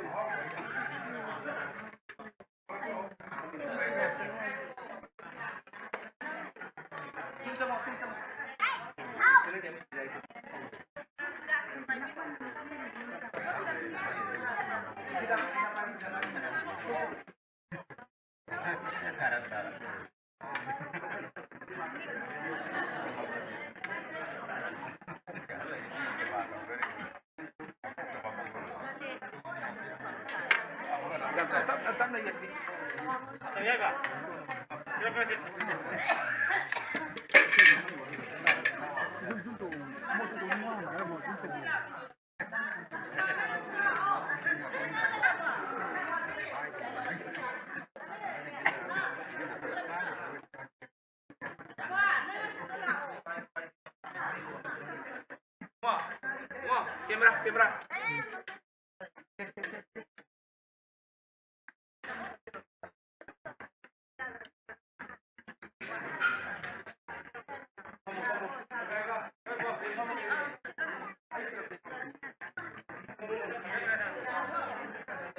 Wow. Lau sim dalam. Sim sim da pair ka. Wadi hubung ka sim ka pair ka.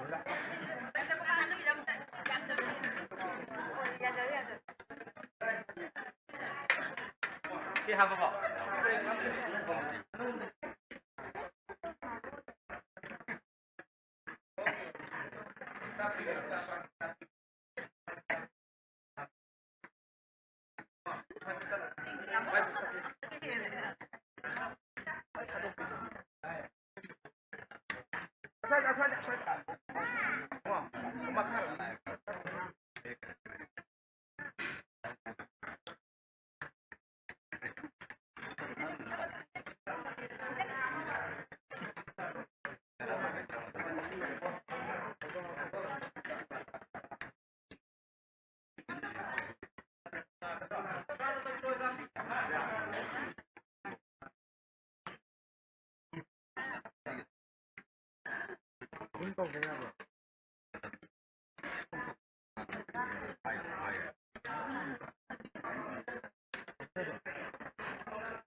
เ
Ay, saya ngomong mana nggak di sini yang betul betul lagi. Masih terang.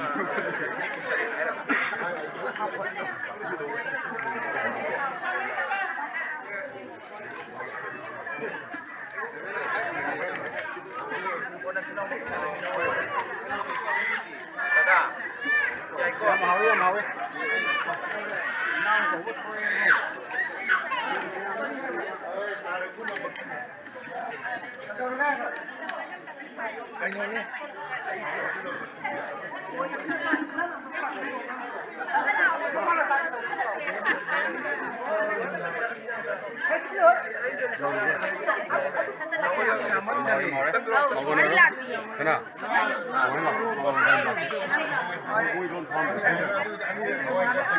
Mana ay kena lu kay kan lu mau ilun.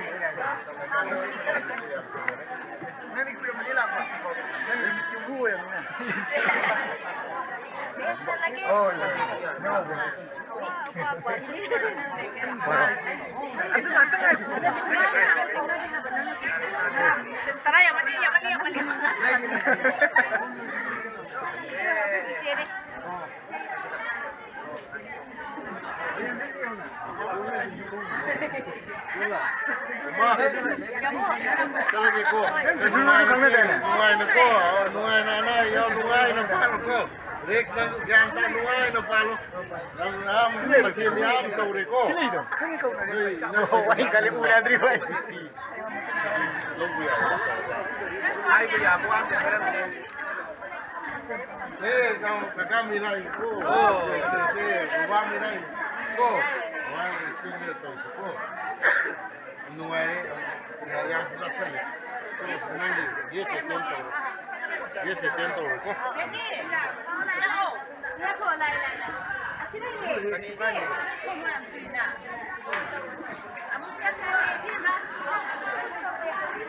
Mabuk. Emma.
Này đi mà cũng đánh rồi.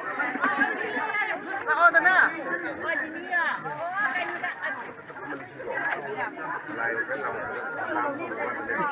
Làm nó to mà sẽ ăn đâu rồi. Mình sẽ coi cái cái cái mà nếu xin rồi. Đâu mà sẽ phải cái cam một tí. Thì nó pin là sẽ cốt khá là. Cái này rồi. Phân khơi. Này nó sẽ phải file press rồi. Chắc là Đúng không? Cây cũng mắm hết cầu của ta bà bác phone itu tolong kita cari dokter dulu hospital dulu botol mau botol.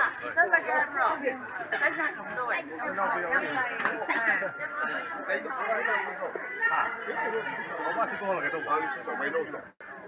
Sẽ à biết lên một số phong cái cái mấy cái đâu rồi kìa. Đúng rồi. Ui bro.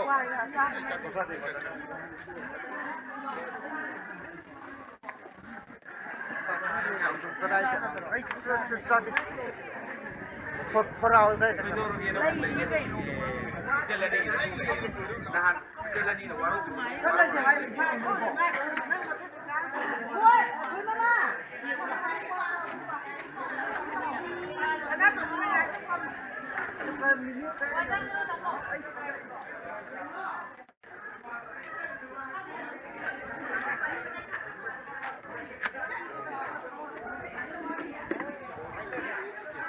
Đó.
Bay mo na kam kham ba ya ti em hai man ni ta pi ni kham ai chalam ni pai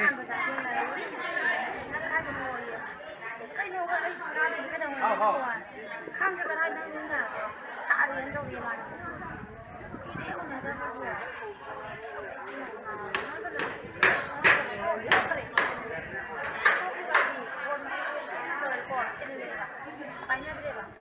trường nào bên nồi chỉ được cái gì nào Bánh quan tốt lên. Ba thằng đâu?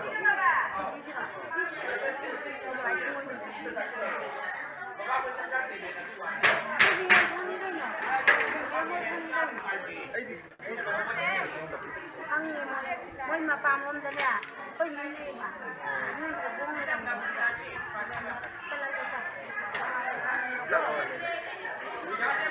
mà ai cũng hay trong này nhớ là pam là quay mình là tăng là mà này quay vào đi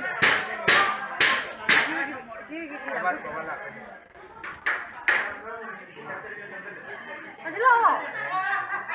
Mira. Ayo. Viene a hacer el gallo.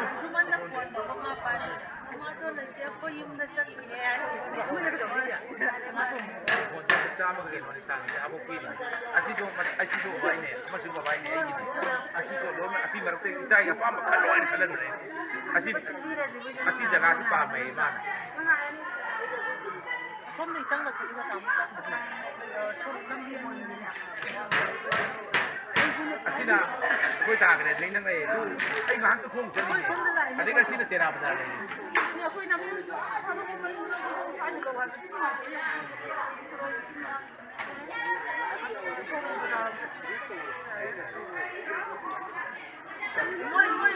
nang jamu de yahor jamu de yahor Name nang le ro kunima nang jamu de Name nang le ro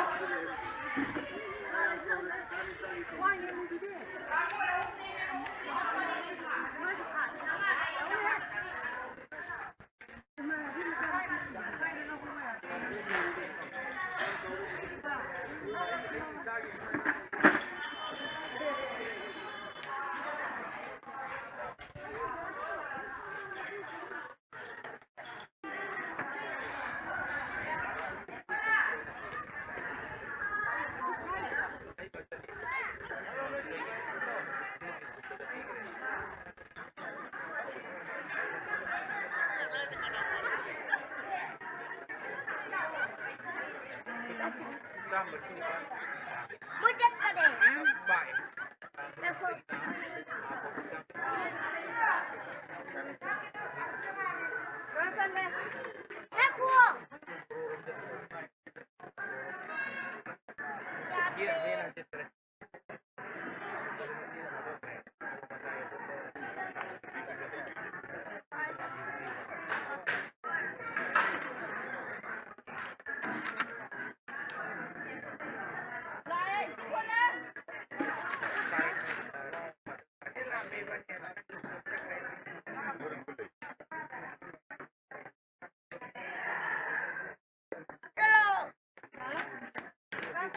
Chalo.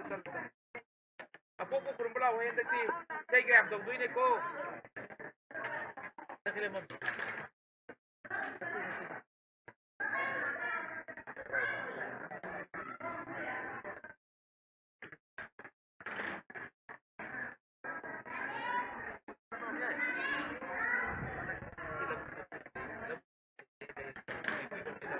Asyik yung hensin kita faham tadi.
sini peto ya bagus bagus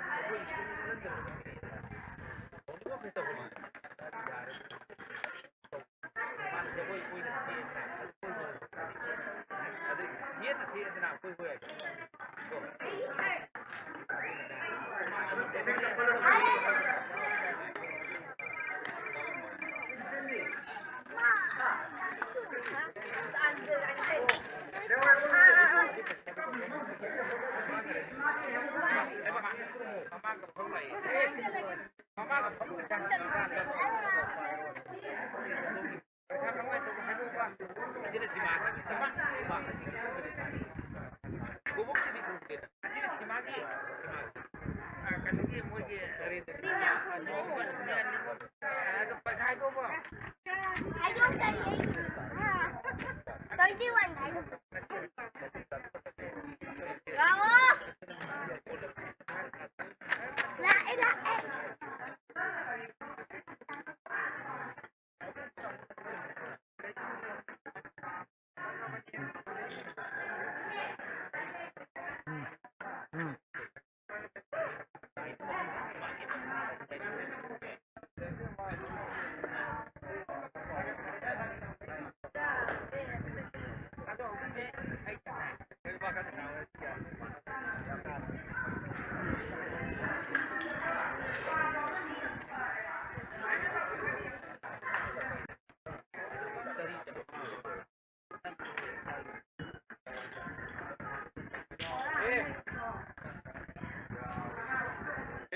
Ares, lau sebelah, bawa itu. Jika apa? Kau ini tu sebab, apa yang kau lakukan? Lau bawa.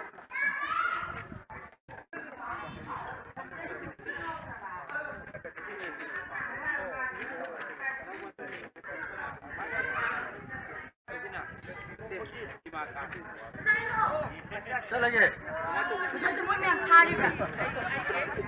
Wah, ngai tare.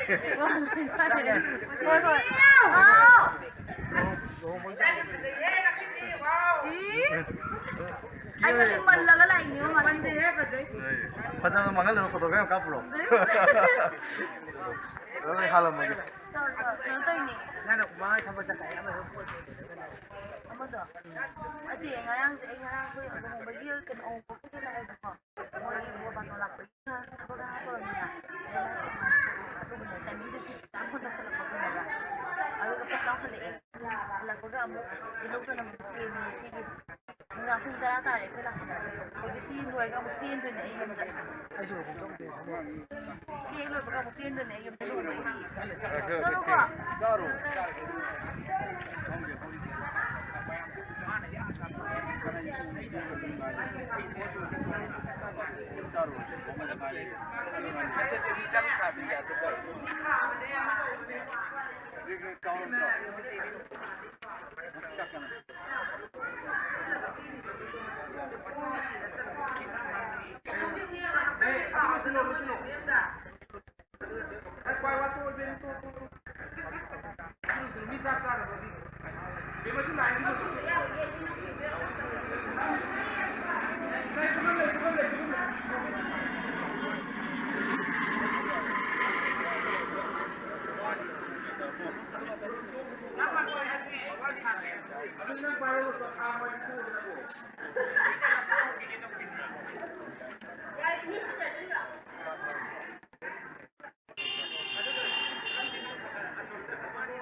Chicken.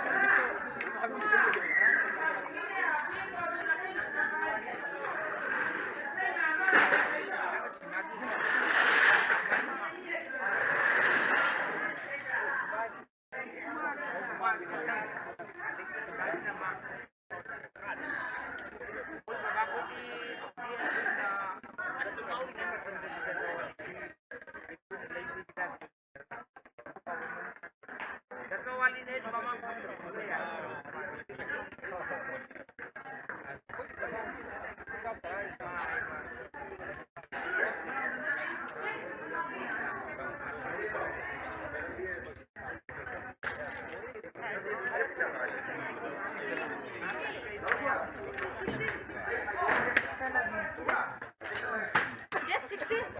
Aman go farm to people speak it. That's it.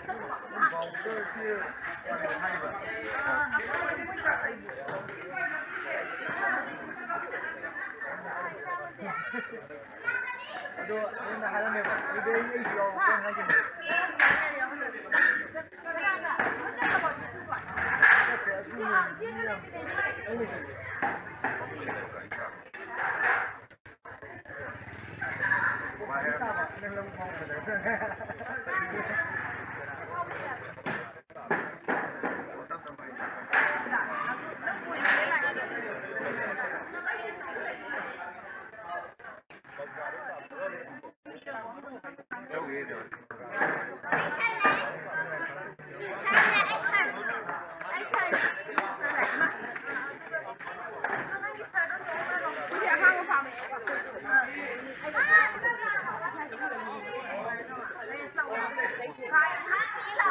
Nanti kalah dia, nanti.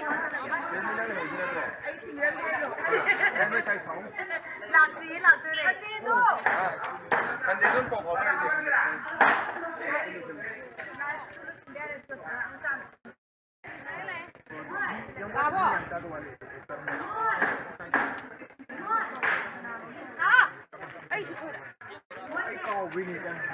원래 내가 없나이나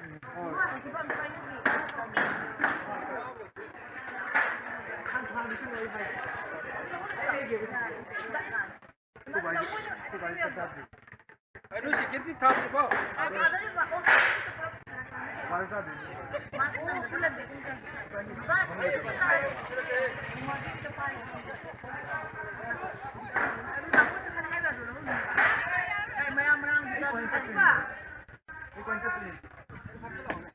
Cái đầu cái là